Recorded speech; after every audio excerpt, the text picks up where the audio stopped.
Mes chers compatriotes, le 30 juin de chaque année est un moment légitime pour nous tous de célébrer l'accession de notre pays à la souveraineté nationale et internationale.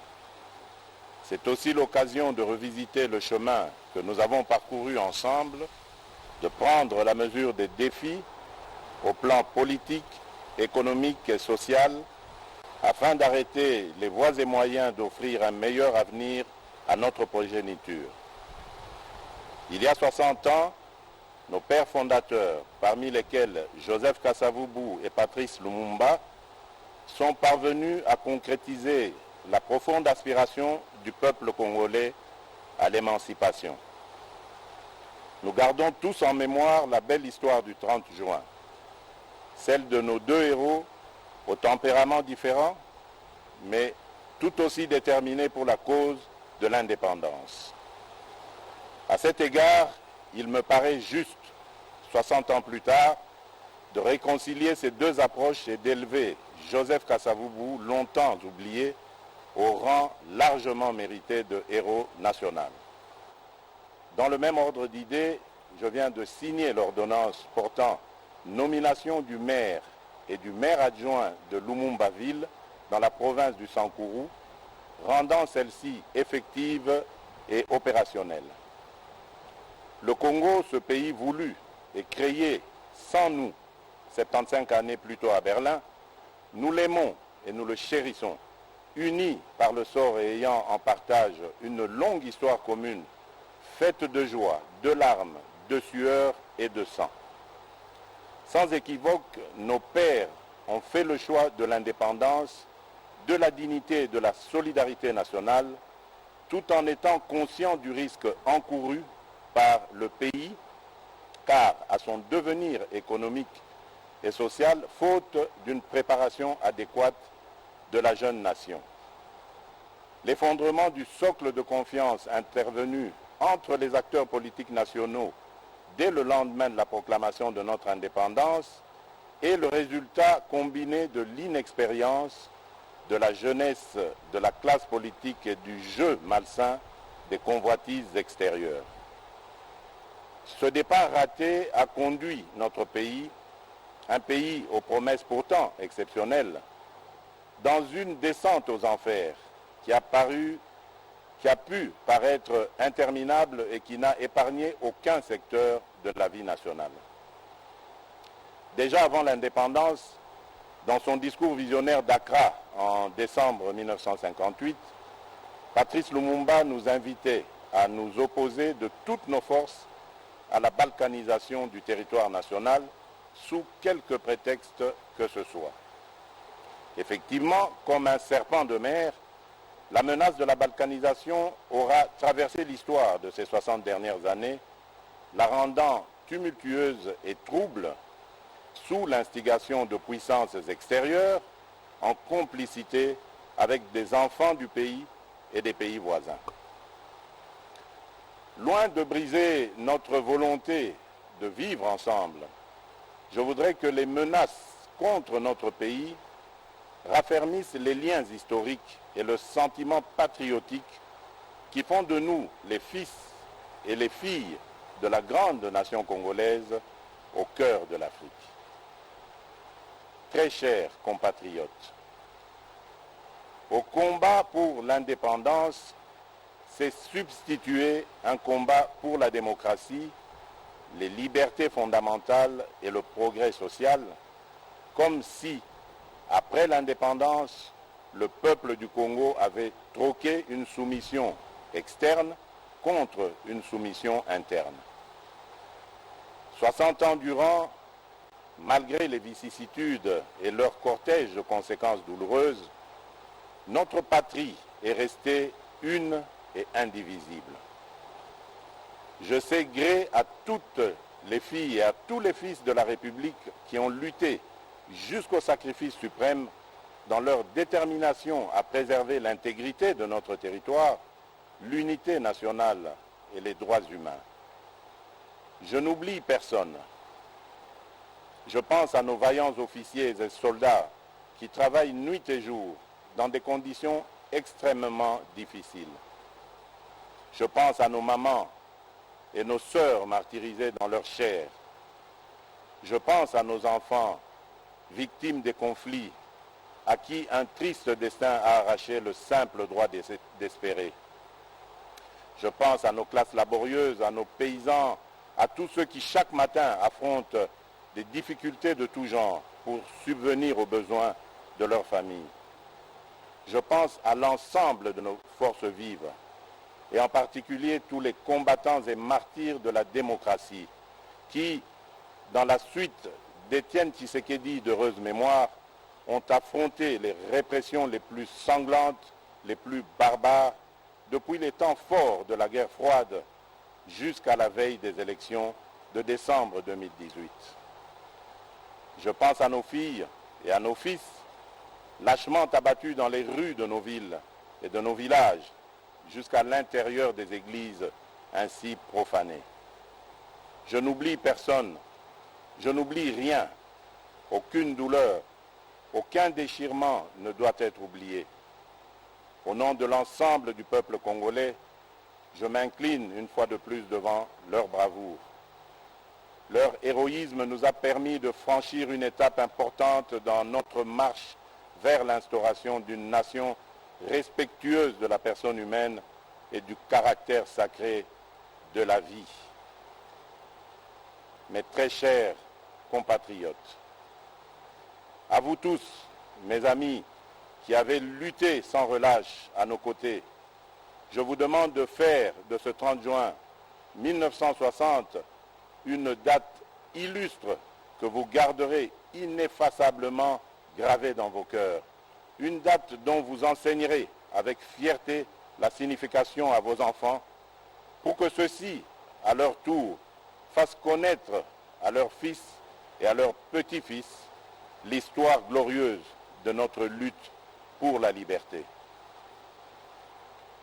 Cet appel prophétique lancé par Patrice Emery Lumumba le 30 juin 1960, je vous demande de le graver indélébile dans votre conscience, car plus que jamais, il demeure d'actualité. Dans sa longue quête pour la démocratie et l'état de droit, notre peuple a enduré les pires atrocités, crimes contre l'humanité et pillage de ses ressources. Aujourd'hui, 60 années plus tard, le devenir de la nation est toujours entre les mains d'une classe politique, toutes tendances confondues, qui demeure versatile et qui peine à arracher la nation du cercle vicieux de l'instabilité et de la pauvreté. Jugez vous-même de notre héritage commun 60 ans après. Alors que le revenu moyen par habitant était de 1 000 $ américains en 1960, il est estimé à 400 $ américains aujourd'hui, en termes constants. Autrement dit, le Congolais moyen a perdu 60% de sa richesse au cours des 60 dernières années. Notre pays est paradoxalement aujourd'hui l'un des pays les plus pauvres du continent, alors qu'il fut l'un des plus riches il y a 60 ans. Notre réseau routier ne représente plus que 10% de ce qu'il était en 1960 et le réseau ferroviaire que 20%.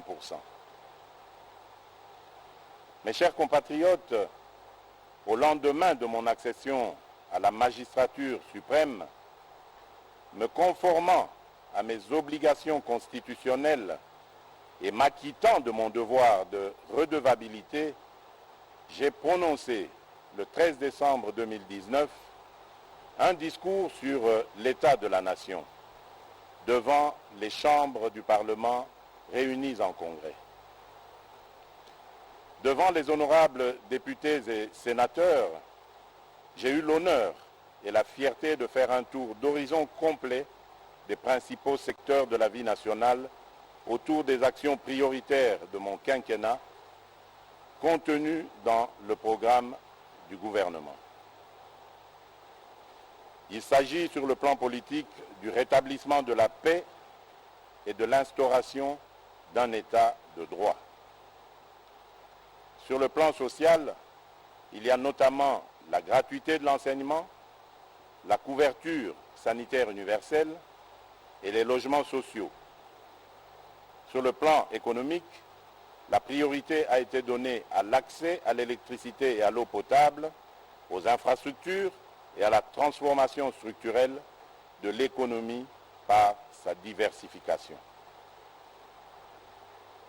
Mes chers compatriotes, au moment où nous célébrons le 60e anniversaire de notre indépendance, je note que des pas importants ont été franchis. À l'est du pays, au nord et au sud Kivu, les groupes armés locaux et étrangers ont subi ces derniers mois une forte pression et enregistré de lourdes pertes. Plusieurs combattants issus de leur rang ont été soit capturés, soit démobilisés ou arrêtés, soit rapatriés dans leur pays d'origine. Les ADF sont à ce jour nettement affaiblis et délogés de tous leurs sanctuaires dans le territoire de Béni. L'armée réussit à déjouer plusieurs attaques terroristes de cette force du mal qui, de manière très isolée, mène des attaques ciblées contre les populations civiles. Je salue les efforts de nos officiers et de nos troupes sur le terrain et ma détermination d'en finir reste vive. En Ituri, le FRPI est engagé dans le processus de désarmement, de mobilisation et de réinsertion en cours de mise en œuvre. Ceci après la signature d'un accord de paix avec le gouvernement. Dans l'ensemble, des mesures non militaires sont davantage requises pour une meilleure mobilisation des communautés locales dans la lutte contre les forces négatives.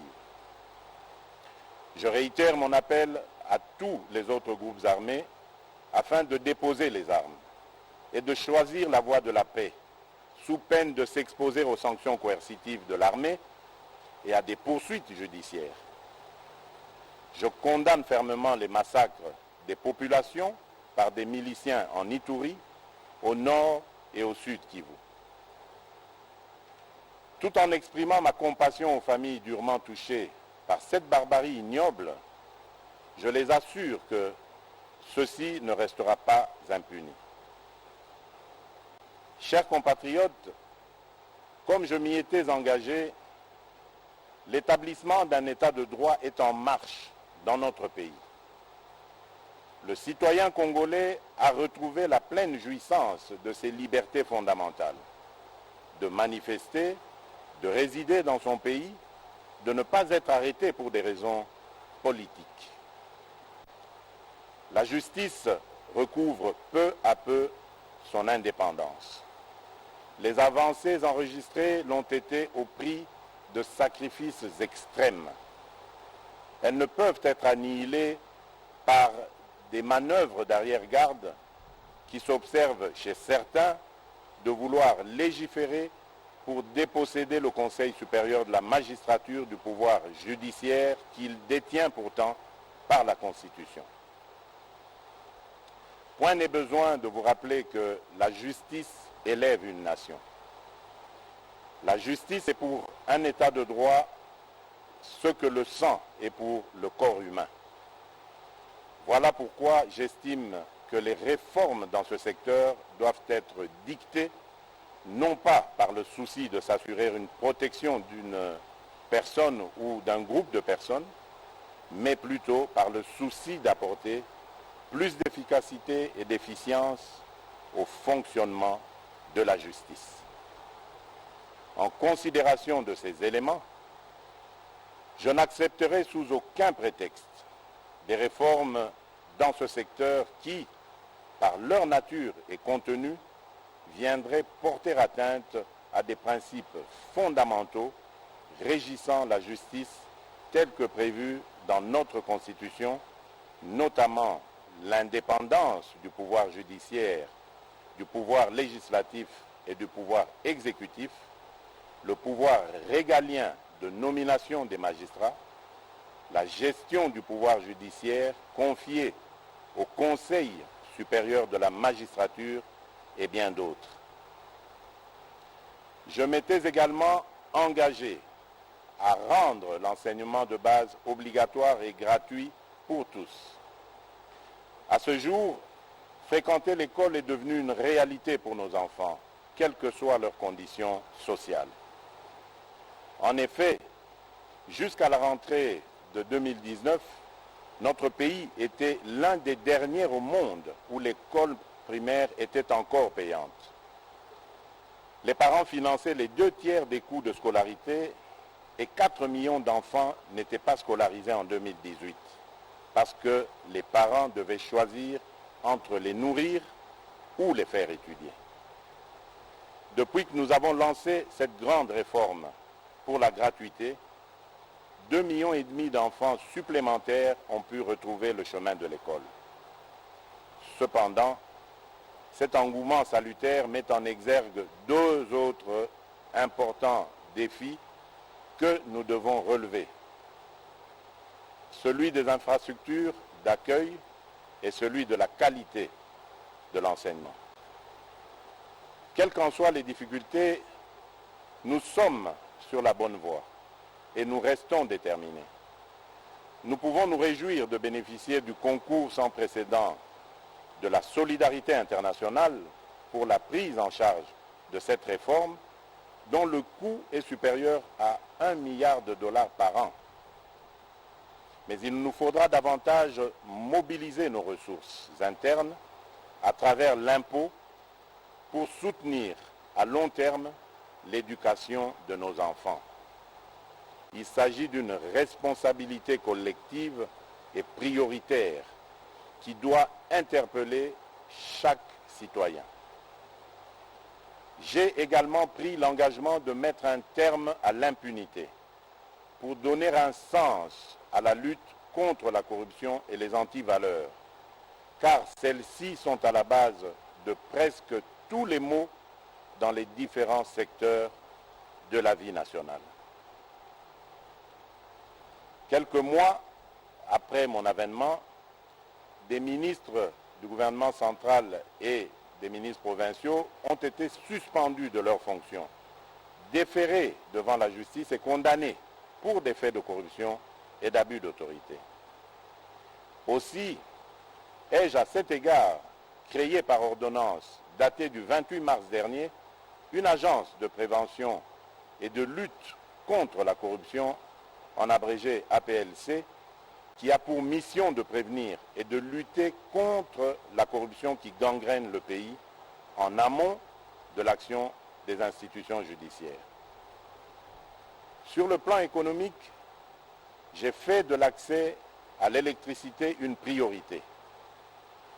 Plusieurs projets publics et privés sont en cours de démarrage, notamment une centrale solaire de 1000 MW à Kinshasa et d'autres à l'intérieur du pays. En outre, au-delà des conférences et débats publics sur la question, le méga-projet du Grand Tinga est au cœur des transactions susceptibles de lui donner un coup d'accélérateur inespéré. Mes chers compatriotes, le courage, disait Jaurès, c'est d'aller à l'idéal et de comprendre le réel. Notre pays a failli à son devoir de donner à la jeunesse une perspective crédible, autre que de vouloir s'agglutiner au sein des institutions politiques et publiques, comme si leur avenir n'existait qu'en faisant de la politique. En 60 années, nous avons progressivement laissé notre classe politique se transformer en une sorte de mafia. Et nous en avons fait le principal modèle de réussite pour cette jeunesse. Il est temps de changer de paradigme et de créer les conditions qui permettront à nos jeunes de devenir les principaux créateurs de richesses dans notre pays. Cette jeunesse talentueuse, pleine d'énergie et avide de savoir, pour laquelle nous avons engagé le pays dans la transformation digitale à travers l'ambitieux plan national du numérique Horizon 2025. Depuis l'indépendance jusqu'à ce jour, notre pratique de la politique a eu pour principal effet de diluer l'efficacité, de diluer les responsabilités et au final de desservir au lieu de servir. La lutte contre l'impunité, contre la corruption et les antivaleurs constitue les éléments centraux de ma stratégie, sans lesquels tout réel espoir de changement est impossible. Mais dès lors que nous avons en toute conscience choisi de privilégier la réconciliation nationale pour mieux construire l'avenir et préserver la paix, la lutte contre l'impunité ne doit en aucun cas se transformer en vengeance ni en chasse aux sorcières. De même, aucune réconciliation crédible ne peut être envisagée si nous continuons avec les pratiques anciennes de la corruption, de la ruse et du crime.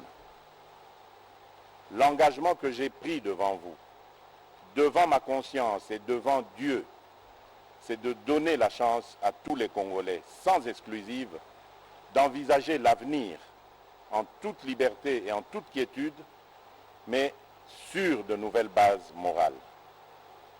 En aucun cas, cet engagement ne peut signifier la poursuite de l'impunité.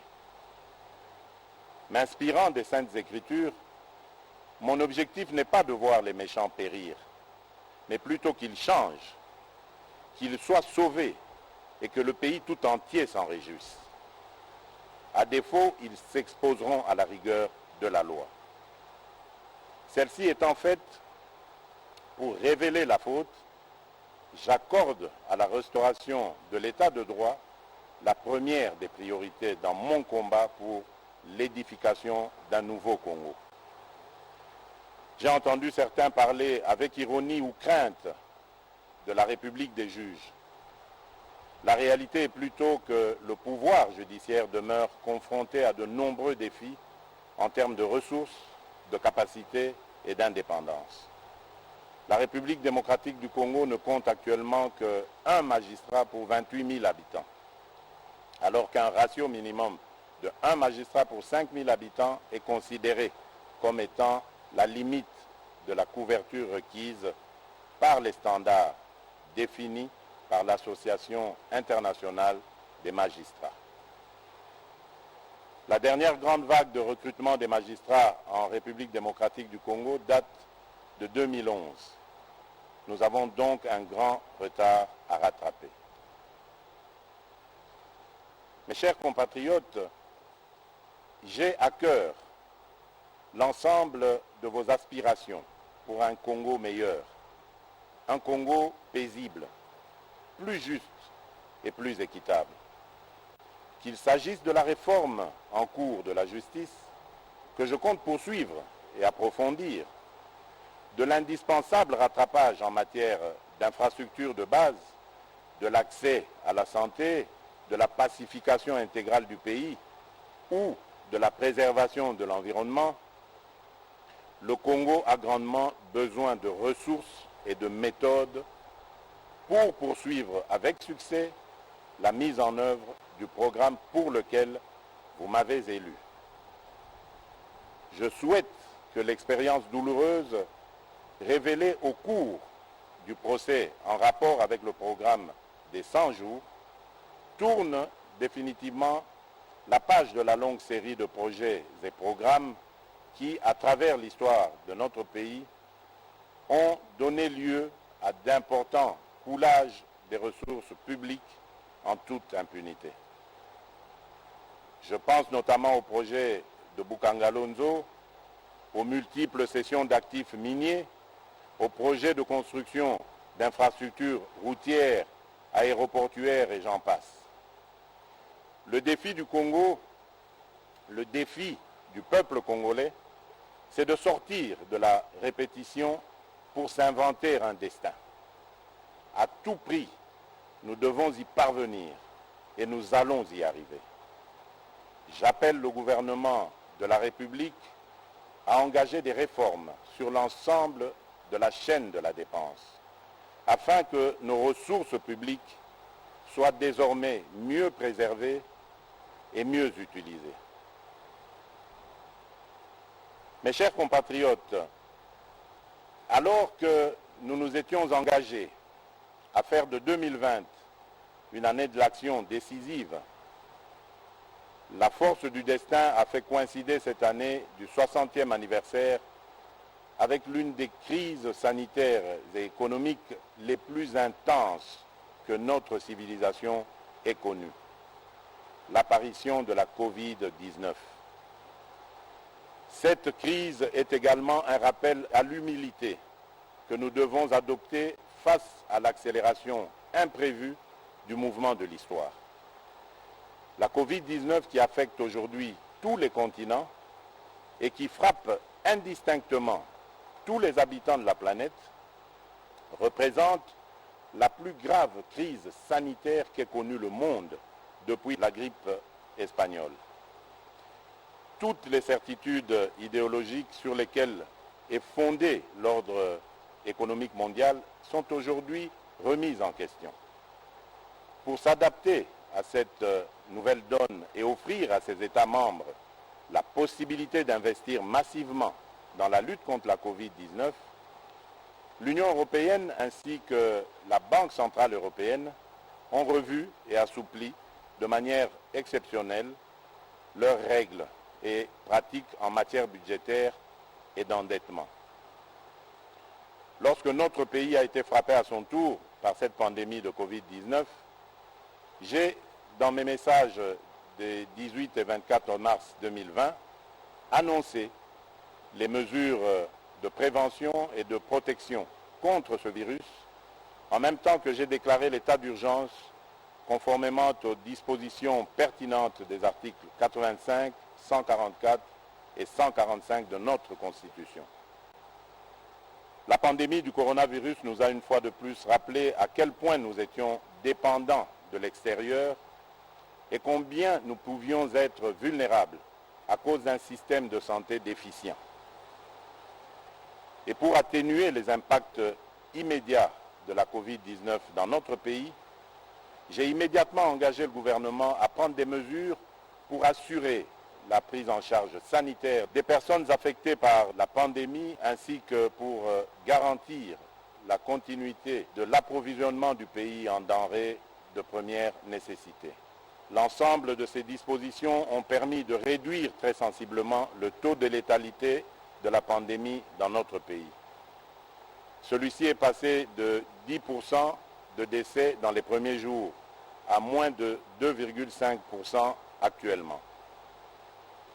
Au niveau économique, la pandémie nous a rappelé l'excessive dépendance du pays vis-à-vis de l'extérieur. Ainsi, quelques grands projets agricoles ont été initiés pour renforcer notre autosuffisance alimentaire. 33 000 hectares à travers le pays ont été affectés aux cultures vivrières et commencent à produire leurs premiers résultats, dont 3 000 tonnes de riz à Kimpese, 4 000 tonnes de paddy à Nkuni. Nous attendons de récolter et transformer bientôt le manioc planté sur 800 hectares à Wangata. Afin de consolider cet élan sur les plans sanitaires et économiques, j'ai lancé le 18 juin 2020 un programme multisectoriel d'urgence dont le coût est estimé à 2,6 milliards de dollars américains. Il va sans dire que dans ce contexte de crise, il est également urgent de procéder à des économies partout où nous pouvons en réaliser, en commençant par les institutions politiques, afin de dégager des marges de manœuvre budgétaires supplémentaires pour assurer les dépenses sociales en faveur des catégories les plus fragiles. Mes chers compatriotes, à sa création, en marge de la conférence de Berlin en 1885, notre pays a été baptisé État indépendant du Congo. Loin de pouvoir caractériser la souveraineté des peuples qui y habitaient et qui venaient d'être soumis à un régime de colonisation, cette dénomination a symbolisé la volonté de son propriétaire d'alors, le monarque belge Léopold II, de transformer notre pays naissant en zone de libre-échange économique au profit des puissances occidentales de l'époque. C'est ainsi que notre pays a toujours été un centre d'enjeux planétaires qui le dépasse, au point que c'en est devenu son ADN, la source de ses joies et de ses peines. C'est pourquoi, tirant les leçons de l'histoire, j'ai résolument engagé la République dans la voie de l'ouverture internationale, dans l'unique but de préserver les intérêts supérieurs de mon pays et de mon peuple. C'est dans ce contexte que j'estime nécessaire que notre histoire commune avec la Belgique et son peuple soit racontée à nos enfants en République démocratique du Congo ainsi qu'en Belgique sur la base d'un travail scientifique réalisé par les historiens des deux pays. Mais le plus important pour l'avenir, c'est de bâtir des relations harmonieuses avec la Belgique, parce qu'au-delà des stigmates de l'histoire, les deux peuples ont su construire une relation forte que j'ai pu vivre personnellement lors de mon exil en Belgique, mon autre Congo. C'est ainsi que, n'eût été la pandémie de la Covid-19, j'avais prévu de commémorer les 60 ans de notre indépendance ici à Kinshasa, avec comme invité spécial le roi Philippe de Belgique, qui, tout comme moi, cherche à renforcer les liens entre nos deux pays sans renier notre passé commun, mais dans l'objectif de préparer un avenir radieux et harmonieux au profit de nos deux peuples. J'ai parcouru le monde durant ces 17 derniers mois pour porter mon message, que dis-je, notre message, celui de l'aspiration du peuple congolais à la paix, une paix sincère et durable avec tous, dans le cadre d'une coopération économique fondée sur des intérêts mutuels bien compris. J'ai reçu partout un accueil enthousiaste, parfois au-delà de mes attentes. Et la voix de la République démocratique du Congo dans le concert des nations compte désormais plus qu'avant. Notre pays, naguère victime de guerres d'agression, assure désormais des médiations de paix et offre ses bons offices, notamment entre l'Égypte et l'Éthiopie, en rapport avec le différend relatif aux eaux du bassin du Nil, ou encore aux côtés de l'Angola pour la recherche de la paix entre le Rwanda et l'Ouganda dans l'intérêt de la paix dans l'ensemble de la sous-région des Grands Lacs. Mais nombreux déplacements ont également hissé la coopération au développement en faveur de la République démocratique du Congo à un niveau sans précédent. Rien que pour la Banque mondiale et le Fonds monétaire international, depuis février 2019 jusqu'à ce jour, notre pays a mobilisé plus de 3,4 milliards de dollars en dons et en prêts approuvés par ces deux institutions, desquels environ 1 milliard ont déjà été décaissés. Au niveau bilatéral, les nouveaux engagements financiers générés en faveur du Congo à la suite de cette intense activité diplomatique dépassent le milliard de dollars, dont plus de 600 millions rien que pour les États-Unis d'Amérique, pays avec lequel nous avons établi une relation privilégiée et stratégique. J'ai cependant constaté que les flux d'aide publique approuvés en faveur de la République démocratique du Congo tardent souvent à être décaissés, parfois jusqu'à 11 mois de retard, à cause des pesanteurs inexplicables, voire inacceptables, liées aux formalités administratives et législatives de mise en vigueur des différents accords de dons ou de prêts. L'urgence de nos défis économiques et humains ne peut continuer de s'accommoder de tels atermoiements funestes. Mes chers compatriotes,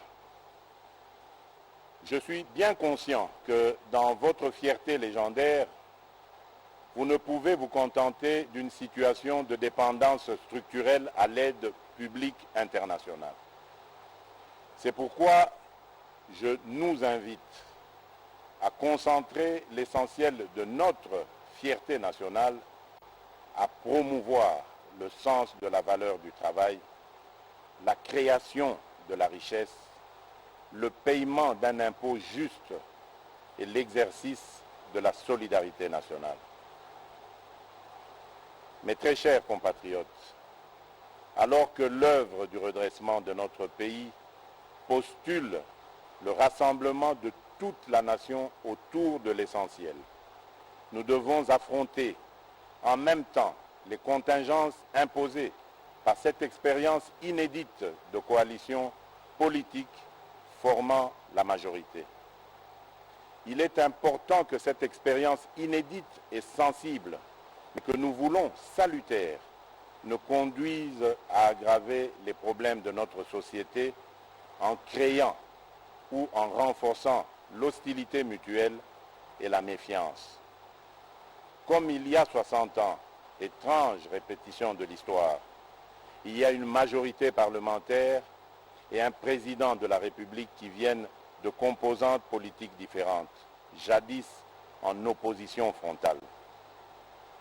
N'est-ce pas un sort de l'histoire afin que nous réparions le péché originel qui a entraîné notre pays dans une succession de crises?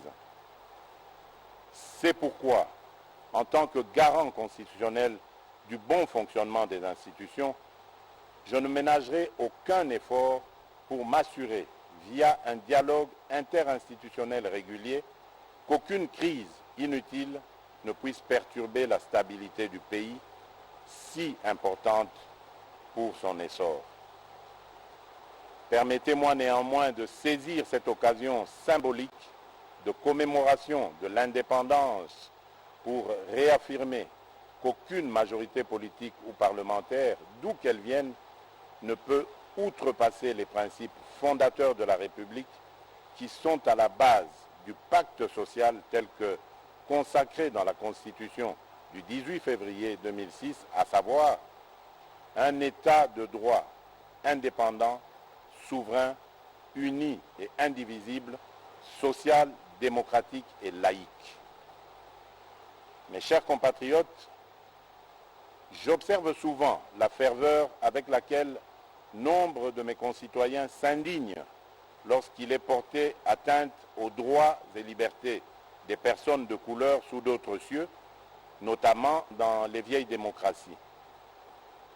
Mais comment comprendre que ces mêmes concitoyens se retrouvent parfois parmi ceux qui attisent le plus le tribalisme et la haine lorsqu'il s'agit de la vie de nos compatriotes?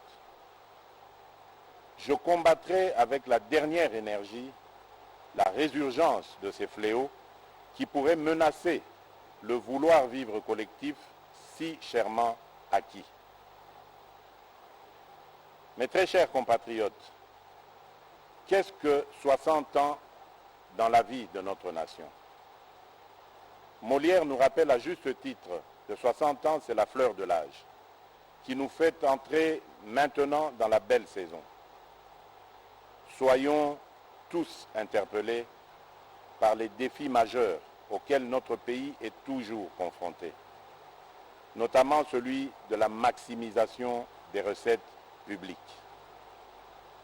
Pour assurer la réussite du programme du gouvernement, je n'ai cessé d'exhorter ses membres et mes concitoyens à œuvrer à la restauration de l'état de droit, afin d'accélérer les flux d'investissement privés, qu'ils soient internes ou externes, ainsi que pour maximiser la mobilisation des recettes fiscales, pierre angulaire des ressources publiques. Très chers compatriotes, fonder un État moderne, un État normal, et vaincre la pauvreté décrétée cause nationale constitue toujours la pierre angulaire de ma vision pour notre pays. Sur ce chemin encore parsemé d'embûches et d'obstacles, je ressens toujours au plus profond de moi la force et la détermination de mes compatriotes quand, dans un écho grandissant et permanent, ils ne cessent de me rappeler leur leitmotiv, à savoir le peuple d'abord. Oui, le peuple d'abord est la boussole de notre action et la mesure de notre détermination. C'est vous dire que l'intérêt du peuple congolais constitue et constituera toujours le fil conducteur de toutes les réformes que j'entends voir le gouvernement de la République accomplir tout au long de mon mandat. À 60 ans, on n'a plus d'excuses. À 60 ans, on ne commet plus les mêmes erreurs. À 60 ans, on sort des discours creux et répétitifs et on prêche la sagesse et la droiture par l'exemple.